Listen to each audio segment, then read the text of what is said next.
온 세상을 위한 복음의 통로 CGN TV.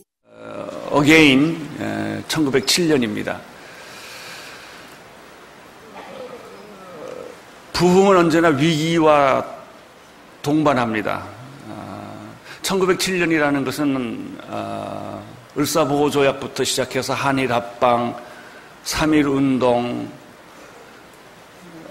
우리 한국의 근대사에 가장 처절하고 복잡하고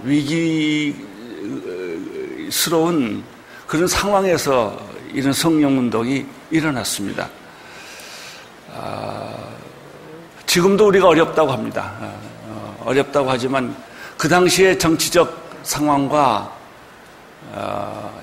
사회적 모든 현상과 이렇게 비교해 보면 지금은 천국 같은 시간이죠. 지금 뭐 우리가 나라를 뺏겼습니까? 6.25 전쟁을 합니까? 뭐 여러 가지 어려운 일이 정치적으로 있고 사회적으로 어려운 일이 있다고는 하지만은 그 당시에 비하면 정말 너무나 행복한 환경 속에 우리가 살고 있는 것만은 사실이죠. 그런데 좋은 환경에 있을 때 좋은 환경을 잘 몰라요. 비교라는 것은요, 힘든 사람은 비교도 안 해요. 잘난 사람들이 비교하죠. 먹고 살기 힘들면 비교할 여유도 없는 거예요. 좀 여유가 있고 살만하니까 우리가 불평도 많고 원망도 많고 비교도 하고 경쟁도 하고 그러는 것이죠.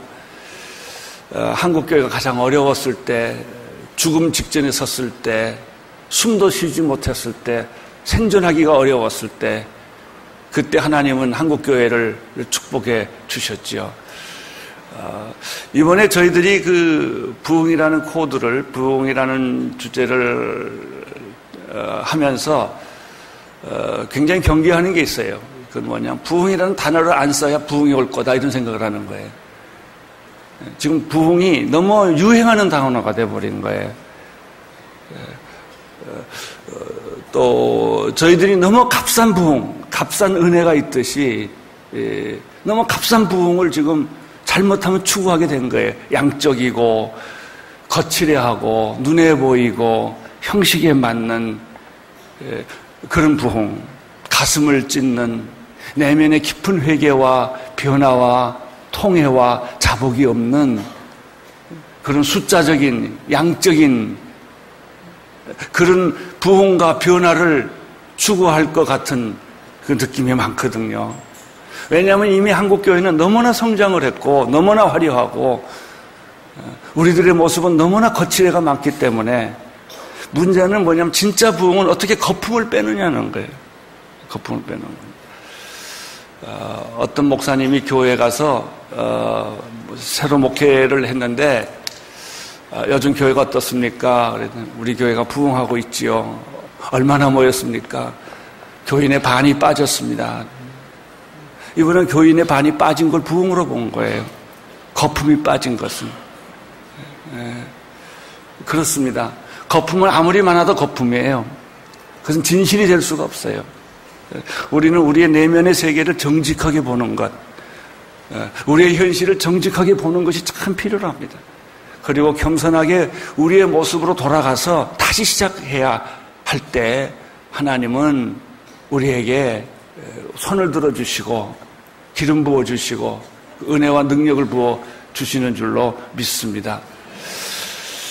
이런 하나님의 사건은 오순절날 초대교회에 있었고 그 후에 역사적으로 보면은 아까 우리 TV에서 봤죠. 칼빈이나 요한웨슬레나 무디나 웨슬레 운동이나 또 인도에 있었던 부흥이나 중국에 있었던 부흥이나 우리 한국에 있었던 평양 부흥이나 원산 부흥이나 이런 부흥을 통해서 계속해서 그때 시대마다 하나님은 필요할 때마다 이 부흥을 주셨어요. 지금은 어느 때냐면요,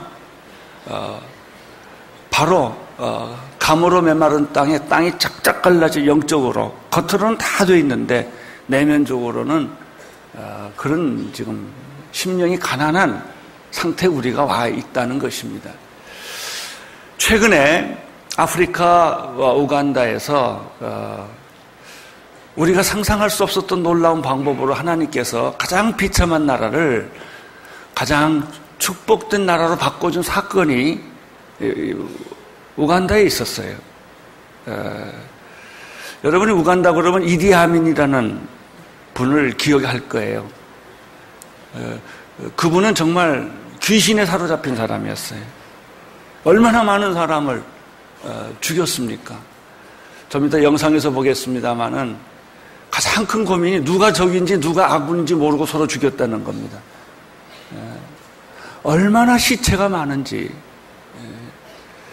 그것이 바로 우간다의 현실이었어요. 군사 통제 정부가 들어오고 정치적으로 이런 어려움이 있고, 그러나 결과적으로 에이즈가 창궐하고 결과적으로 경제가 붕괴되고 나라가 그냥 완전히 반쪽이 됐는데, 하나님이 기도하는 몇몇 사람들을 통해서 이 우간다를 재건시킨 거예요. 그게 1990년도 후반 얘기예요. 멀지 않는 얘기예요. 이제 우리가 요약된 다큐멘터리를 보고 계속해서 우리 평양 대부흥에 관한 비전을 나누겠습니다. The East African nation of Uganda seems an unlikely place to look for answers. Racked with demonic fevers, this one-time pearl of Africa has spent decades in a deep spiritual coma. Its very name has become synonymous with death. As the nursery of AIDS, and as Idi Amin's personal house of horrors. I think Uganda has been a country of pain, a country which has gone through one military coup to another. Lying by the roadside, and sometimes people would go to look over just to make sure, is it a person I know, a loved one? If not, they would just go on. Past 2 days without your loved one coming home, then you know maybe he's dead. This preoccupation with killing took its toll on the nation's economy and infrastructure. The factories broke down, essential commodities became scarce, and just when it seemed things could not get any worse, they did. This time, the news was delivered by the World Health Organization. It was being predicted that by 1997, AIDS would be so bad in Uganda that 1/3 of the population will have died. The pain, the suffering, the sorrow, the fear, no one could console. A saying before that said that the God of Uganda had gone to sleep.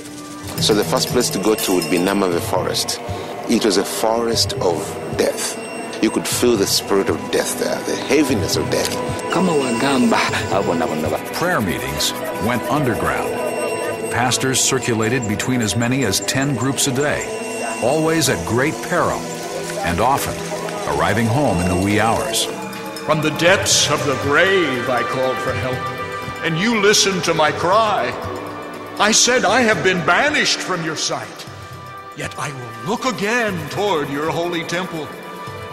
When my life was ebbing away, I remembered you, Lord, and my prayer rose to you. And they began praying day and night, day and night, day and night. And they would then get together and pray. This was deep, groaning prayer. I am the man who has seen affliction. My eyes will flow unceasingly without relief until the Lord looks down from heaven and sees. Yet this I call to mind, and therefore I have hope. Because of the Lord's great love, we are not consumed, for his compassions never fail. They are new every morning. And the presence of God would come down as the people cried out to God. And it would be manifest to the physical eye like a cloud, a heavy cloud of mist hanging over the people. When you walk into the meeting, you are immediately swallowed in. You know you are entering something that is tangible.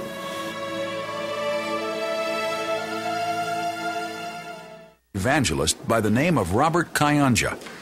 He was accompanied by 6 intercessors. This is our wailing wall where we used to pray. Besides contending with lawless soldiers, Robert's team was also confronted by a powerful witch doctor named Musoki. There was kind of a fear that walked with this man. After being threatened with death, the intercessors cried out to God. Within days, it was Musoki who was dead. After the death of this famous witch, Musoki, we begin to see the heavens open. Kayanja's tiny congregation became a vast multitude. The Miracle Center Cathedral now seats 10,000 people, and the fellowship has given birth to 600 daughter congregations. Even the dire World Health Organization report on AIDS did not shake the believers' confidence in God. We have seen the AIDS virus healed, and the doctors go, wow, I can't explain this, but there must be a God up there somewhere. Many sensed God's touch. That there is something changing at that very moment. That very night, the power of God came down, and I felt it. I will not die, but live, and will proclaim what the Lord has done, and I will heal their land. God role leadership. To be more firm in everything that I do, and so that the light may so shine. They expect us to reflect Christ. Stephen Unyo is the nation's deputy police commissioner. I'm one of those who believe that God must talk to me, especially in this type of job I am. On a number of occasions, Unyo has seen God quell violent riots in answer to prayer. And I believe, out of my personal experience, children of God, if we continue in prayer, there is nothing impossible. As we saw the government changing and the spiritual realm being changed, we felt, you know what? The God of Uganda has not gone to sleep yet. The gospel has introduced new changes even in the structure of the government. Now we have a new ministry called the Ministry of Ethics. Because have been happening in this country, and we believe Uganda will never be the same again. When the whole world is going to experience nations coming to maturity, nations coming to the fullness of their purposes, that time is so near.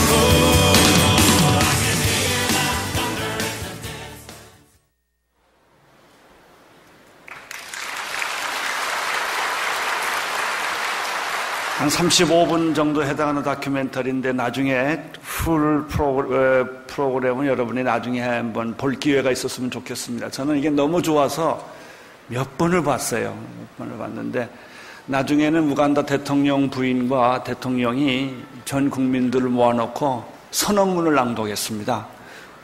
우리는 하나님을 믿는다. 우리는 우상을 숭배한다. 우리는 위치크라프트를 거절한다. 우리는 금연 금주하고 나라를 그렇게 선언한 거예요. 그리고 우간다가 아프리카에서 경제대국 3위 나라로 바뀌어졌다는 겁니다. 상상을 해보십시오. 에이즈가 기도받고 공식적으로 난 사람이 372명이라는 거예요. 의사들이 설명할 수 없었다는 거예요. 에이즈가 순식간에 그 병이 사라지고 증상이 사라지고 성령이 임하니까 가정이 회복이 되고 서로 사랑하고 서로 용서하고 그런 치유하는 그것이 불과 10년 전에 우간다라는 나라에서 있었다는 것이죠. 이런 일들이 사실 우리나라에 있었어요. 1907년도에. 그때 여러분이 생각할 것은 정치적 상황입니다. 사회적 환경입니다. 나라를 잃어버리고 주권을 잃어버리고 아무것도 없는 그런 비참한 환경에서 과연 한국이 살아날 수 있을까? 민족이 살아날 수 있을까? 절망은 희망을 부르는 거예요. 위기는 부흥을 부르는 거예요. 지금 우리가 가지고 있는 북한과의 관계 문제, 김정일 관계 문제, 핵 문제, 여러 가지 이 정권의 문제 등등 우리가 가지고 있는 수많은 많은 문제들이 있지만 그것은 오히려 하나님의 부흥을 이루기 위한 기초일지 몰라요. 여러분이 항상 생각할 것은 부정적인 생각을 버려야 된다는 것입니다. 믿음을 가져야 된다는 것입니다. 부활의 믿음. 궁극적으로 하나님의 승리를 믿는 그런 믿음이 필요한 거예요. 오늘 우리들이 이 믿음을 하나를 가지고 떠날 수만 있다면, 그리고 계속해서 1년, 2년 우리가 지속적으로 우리가 서 있는 처소에서 기도의 불씨가 될 수만 있다면 이 민족은 영광론처럼 타오르는 그런 다시 한번 거듭나는 역사에 큰 공헌을 하는 그런 민족이 될 줄로 믿습니다. 이것이 이번 집회의 목적이에요. 오늘 뭘 하자는 게 아닙니다. 오늘 이 짧은 시간에 뭘 다 하자는 게 아니에요. 우리가 이 불을 받고 가자는 거예요. 우리가 이 믿음을 가지고 가자는 거예요. 아무리 어렵고 아무리 힘들고 아무리 고통스럽고 독도에 일본 배가 나타나고 한다 할지라도 그런데 두려워하지 말고 살아계신 하나님을 바라보고 교회가 흔들리지 말고 세상과 야합하지 말고 화려한 유혹에 빠지지 말고 우리가 중심을 잡고 끊임없이 나간다면, 믿음을 포기하지 않는다면 하나님께서는 이 민족을 고칠지라 이 땅을 고쳐주실 것이고 땅을 치료할 것이고 모든 연병을 없애줄 것이고 모든 저주를 없애야 할 것이고 하나님의 거룩한 영이 임할 줄로 믿습니다.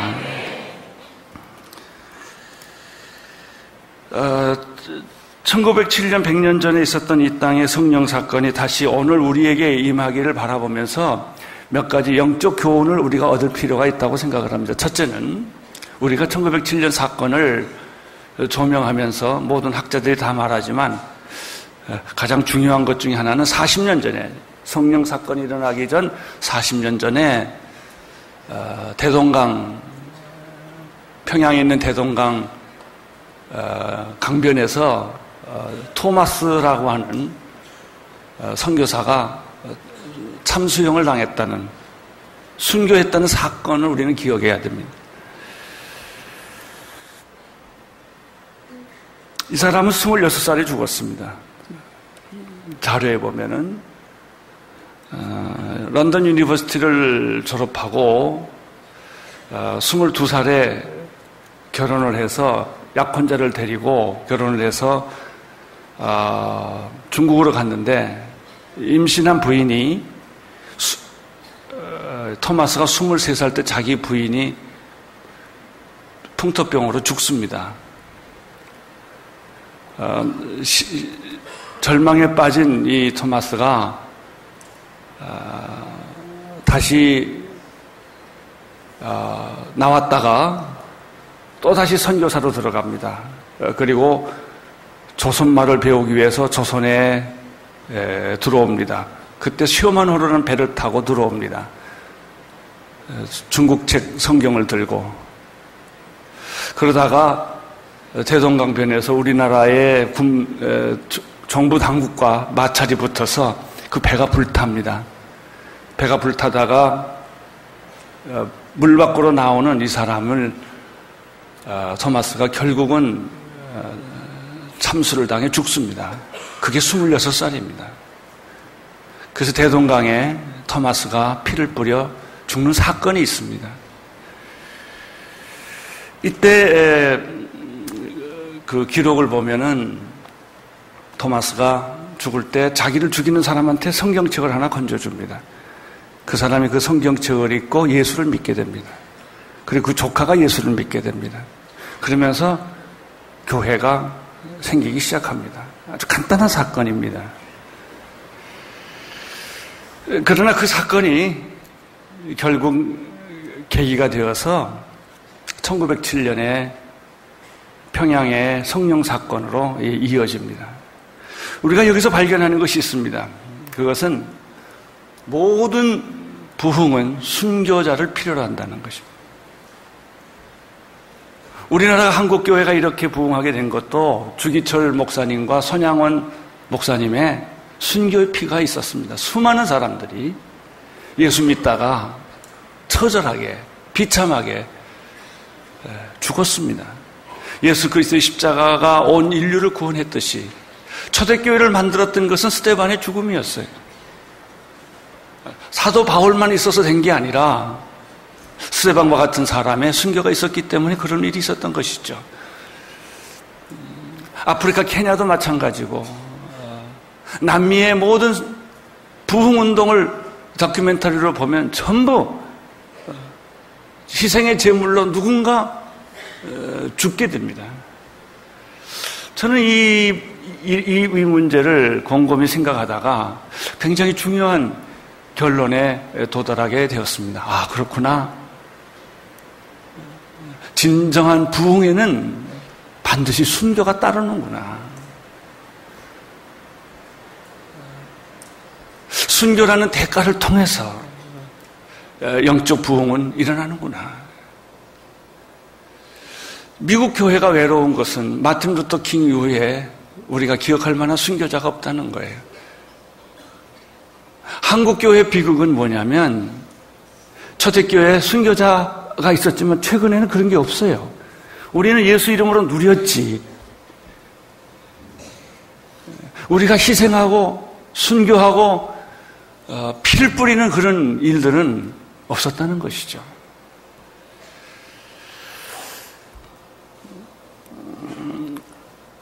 저희 언더리 교회가 20주년이 넘었습니다. 그런데 짧은 시간에 우리 언더리 교회가 이렇게 큰 부흥을 하게 된 여러 가지 이유가 있는데 제가 이렇게 생각을 해보니까 몇 가지 그 중에 하나 이유가 있어요. 저희 교회는요, 지나치게 선교합니다. 다 잘은 못하지만 선교 하나만큼은 목을 걸고 하려고 애를 씁니다. 분수에 넘게 돈을 지출합니다. 그건 저희들의 여유가 있거나 능력이 있어서 하는 게 아니에요. 이게 우리 교회의 존재 목적이기 때문에 현재 저희들이 선교사로 파송하고 있는 사람은 600명이 넘어요. 지나치게 저희들은 이 일에 충성을 하고 있어요. 하려고 애쓰고 있어요. 그런 가운데 오늘 이 교회가 하나님께서 순교자를 받으시더라고요. 제일 먼저 우리가 박승철 선교사님이 중국에서 돌아가셨어요. 단동에 중보기도 하려고 1월 1일 날 부인과 더불어 기도하러 1월 1일 날 대동강변에서 기도하러 갔다가 어느 날 차가 전복돼서 하나님 나라로 갔어요.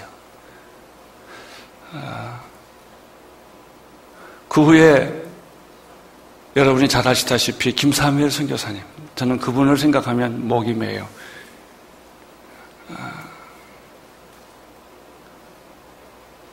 이라크에서 사역을 하시다가 백혈암으로 돌아가셨어요.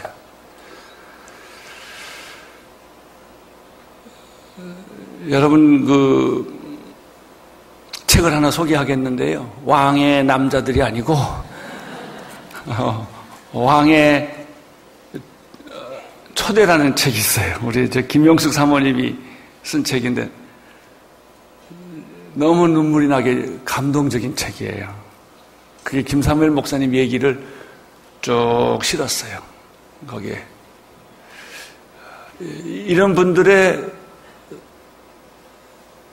죽음, 희생, 순교가 있었기 때문에 선교는 가능하구나 하는 것을 요즘 제가 느끼는 거예요. 우리가 잘나서 된 게 아니라 그분들의 죽음의 대가예요. 제가 김사무엘 선교사님이 이라크 갈 때 아직도 기억해요. 어느 날 제가 그분을 일본에서 만났는데 목사님 나 북한하고 중국 가고 싶어요. 그래서 일본 사역을 마치고 한국으로 오셨거든요. 북한과 중국을 계속 사역을 하다가 어느 날 또 저한테 그랬어요. 목사님, 하나님이 날 보고 이라크를 가라고 그러세요. 근데 그때가 한참 테러가 나고 전쟁이 나던 때거든요. 그래서 가시겠대요. 그래서 가시라고 그랬어요. 거기 들어갔어요. 열심히 일하셨어요. 굉장히 위험한 상황에서. 그런데 허리가 아프시대요. 잠깐 서울에 진찰하려고 들어왔는데 그게 백혈암인 줄 몰랐어요. 그거 알고 난 2달 만에 돌아가셨어요. 수술 마치고 우리가 아직도 그 장면을 기억해. 수술하시고 워싱턴에서 눈을 떴는데 그가 본 것은 워싱턴이 아니고 바그다드였어요. 그래서 간호사한테 물어봐요. 여기가 바그다드냐고. 워싱턴이라고. 아니라고. 내 눈앞에는 바그다드가 보인다고. 그렇게 바그다드를 사랑했던 거예요. 김선일 군의 참사를 저는 늘 생각해요. 제가 장례 주례를 했어요. 무참하게 그 참수를 당했지만은 그 사람은 정말 이라크를 사랑했던 사람이에요. 그래서 신분을 속이고 거기에 들어가서 일을 했던 거예요. 이런 분들, 최근에 우리 선교사님 한 분이 중국에서 교통사고로 돌아가셨어요. 우리 정광호 박사는 창조과학계 선교사님이신데 인도네시아에서 백혈암으로 돌아가셨어요.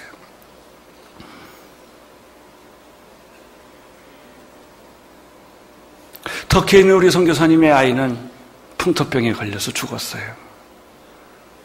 예. 누가 자녀 교육하고 싶지 않겠어요? 아이를 잃고, 부인을 잃고, 남편을 잃고, 그런 위험한 지역에 들어가서 풍토병과 싸우고, 그 젊음을 불태우면서 대가를 치르는 거예요. 제가 외기라는 선교단체에서 1년 동안 훈련을 받았는데요. 이재환 목사님이랑 같이. 거기 가면요. 강단에, 조그마한 강당에 사진이 23개가 붙어 있었어요. 그게 다 전도하다 죽은, 선교하다 죽은 선교사들이에요. 나이들이 20대, 30대예요. 의사, 항공 파일로트, 이런 분들이세요. 죽은 이유가 다 있어요. 낭떠러에 떨어서 죽기도 하고, 풍토병에 걸려 죽기도 하고, 칼에 맞아 죽기도 하고. 그 먼 얘기들이 아니에요. 오늘날 선교 현장에 지금도 있는 얘기예요. 우즈베키스탄인 어떤 형제 부인은 자기 부인이 칼에 맞아 죽었어요. 여러분, 이게 선교예요. 선교라고 하는 것은 이런 죽음의 대가를 치르면서 하는 거예요. 이 죽음의 대가를 치를 때 부흥이 일어나는 거예요. 그래서 가치가 있는 거예요. 그런 부흥은 가치가 있는 거예요. 값싼 부흥이 결코 아니란 말이죠. 한국에 초대교회 오셨던 모든 선교사님들이 여기 놀러 온 거 아니었어요.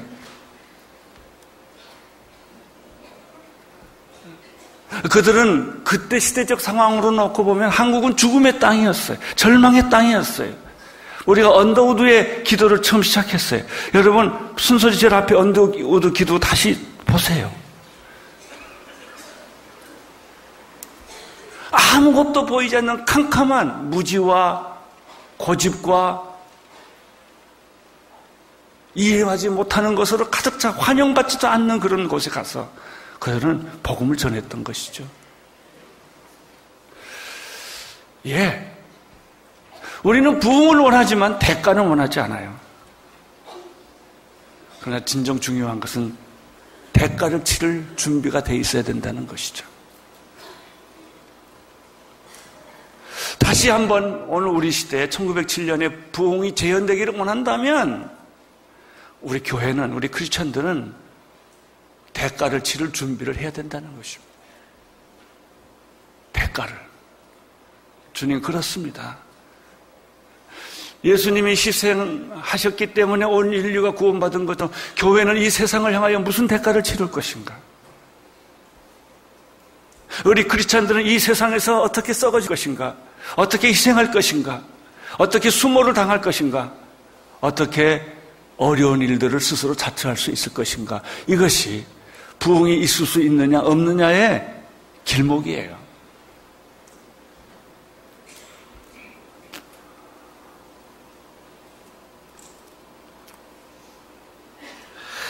지금도 우리 선교사님 가운데 중앙아시아에 있는 최모 선교사님은 대장암 말기세요. 터키에 있는 우리 구 선교사님은 눈이 거의 실명 직전에 가 있어요. 어떻게 그분들을 도와주고 싶은데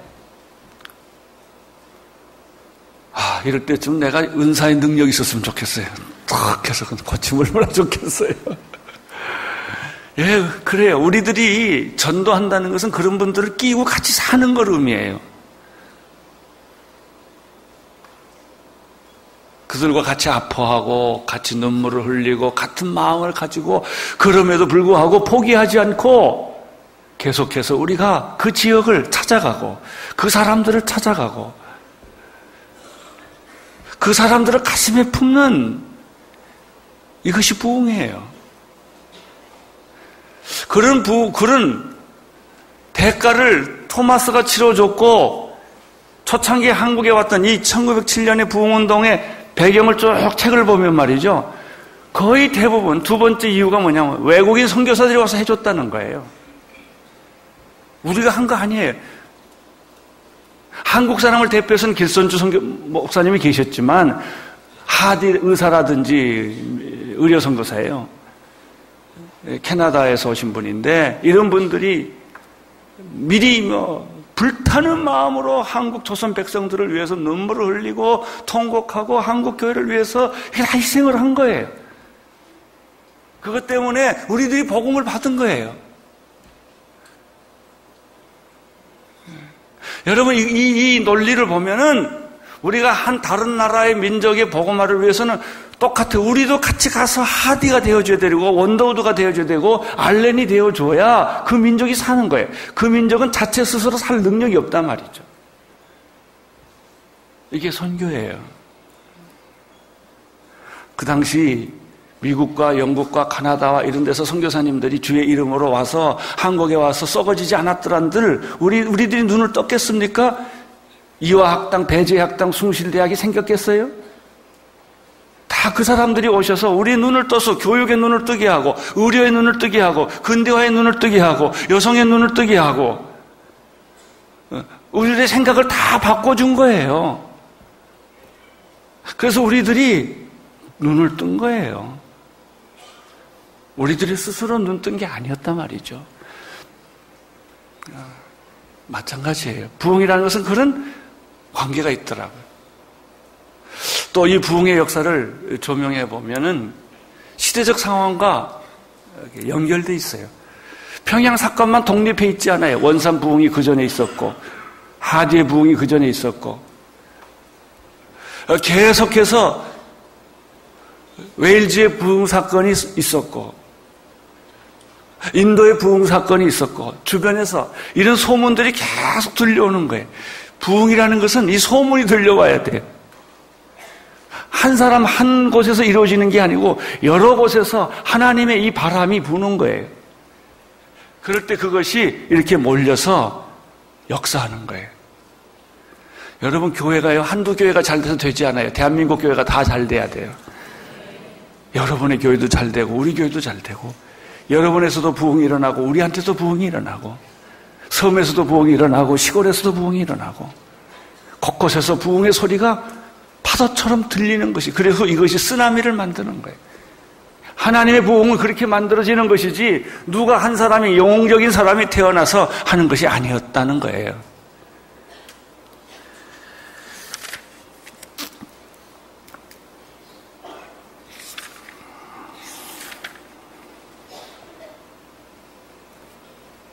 그 열과 한국교회 지도자들이 눈을 뜨게 됩니다.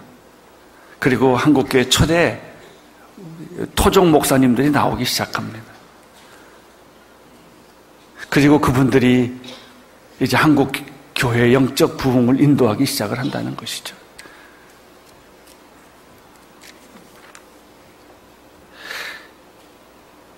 이 부흥은 영향을 받고 영향을 주는 거예요. 1920년대에는 김익두 목사님을 중심으로 부흥운동이 전개되고 1930년대에는 성결교회 부흥운동과 더불어 이영도 목사님의 신비주의 운동이 시작이 되고 1950년대에는 김치선 목사님과 한경직 목사님과 김준건 목사님을 중심으로 프로그램이 시작이 됩니다. 그리고 조용기 목사님 이런 분들이 빌리그레함과 CCC 운동과 이런 걸 통해서 한국교회가 지금 여기까지 온 거예요. 그리고 지금 목통이 된 거예요. 목통이 된 이유가 뭐냐? 분열 때문에 그래.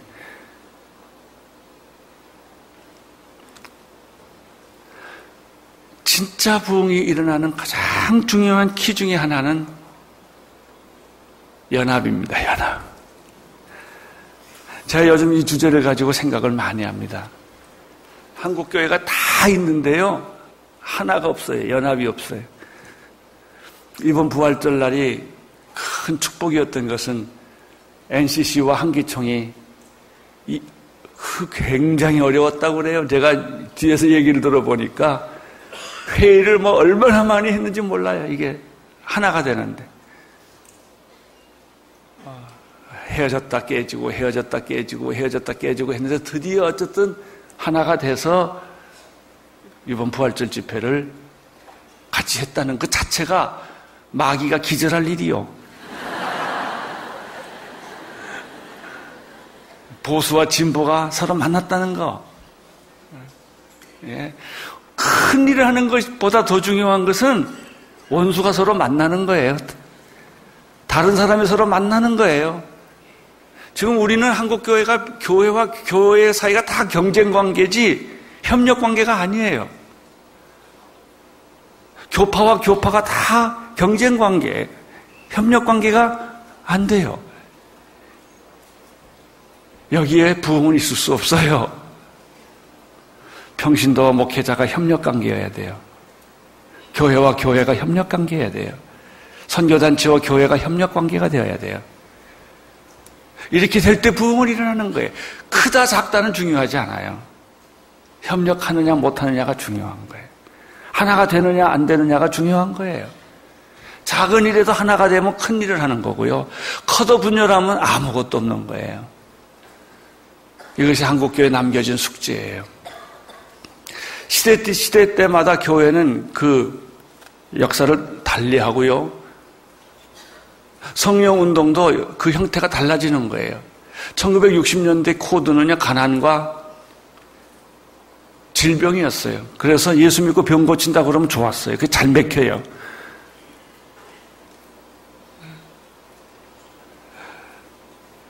(1970년대) 80년대 코드는 성공이에요. 잘 살아보세요. 그래서 적극적 사고방식, 성공하면 좋아했어요. 그러나 지금은 코드가 달라요. 오늘날 세상이 교회에게 요구하는 것은 그런 코드가 아니에요. 예수 믿으면 잘 산다. 예수 믿으면 부자 된다. 예수 믿으면 성공한다. 예수 믿으면은 이런 코드가 아니에요. 60년대, 50년대, 60년대는 그 코드가 맞았어요. 그러나 지금은 아니에요. 그 말이 백성에게 위로가 되는 게 아니에요. 지금은 교회가 세상에 빛을 발해야 돼요. 도덕적이어야 돼요. 달라요. 교회가 이 세상에 소금과 빛이 되어야 돼요. 교회가 인격적이 되어야 돼요. 이제 먹고 사는 문제가 주제가 아닙니다.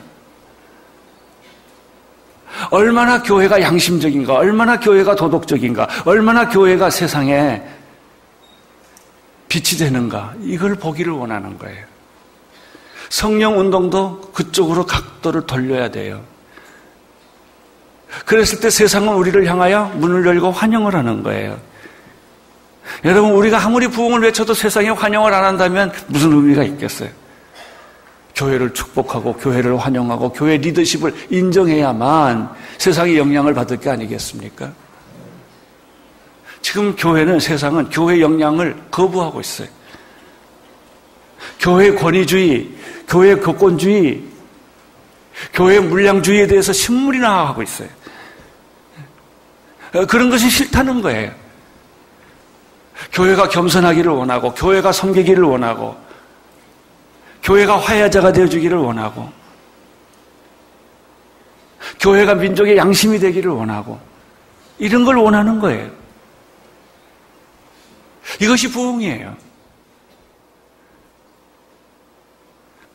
여러분, 교회 큰 건물 짓는다고 세상이 감동할까요? 아니에요. 그거 가지고 감동 안 해요.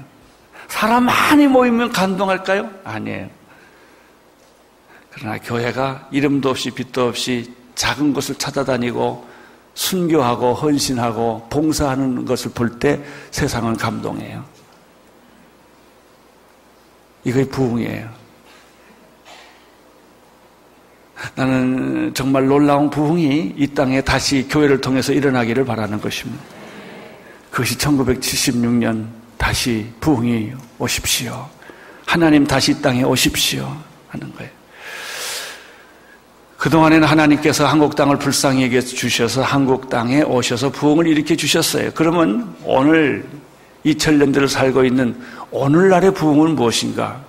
우리가 세상에 나가서 다른 나라를, 다른 교회를 부흥시키는 게 부흥이에요. 우리가 그 역할을 하는 게 이젠 달라요.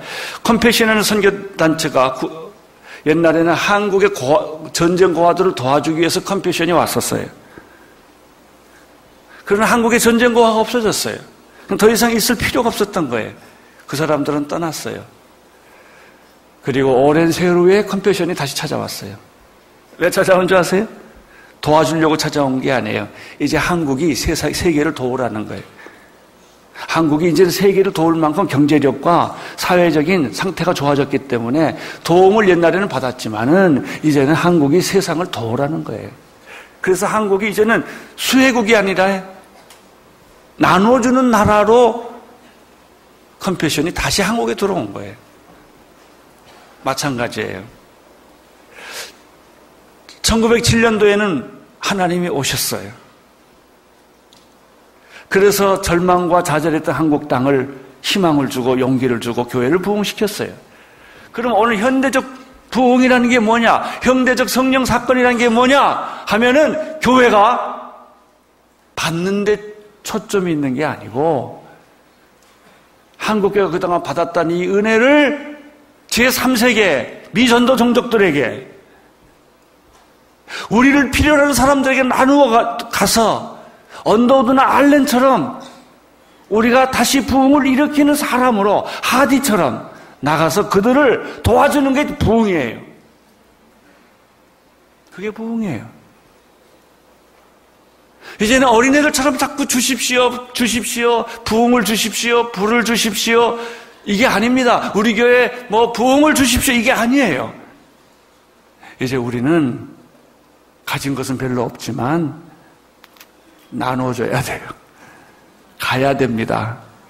나를 포기해야 됩니다. 희생해야 됩니다. 이게 부흥이에요. 이제 그럴 때가 됐어요. 하나님의 축복이 여러분 교회 모두에게 함께 하시기를 축원합니다.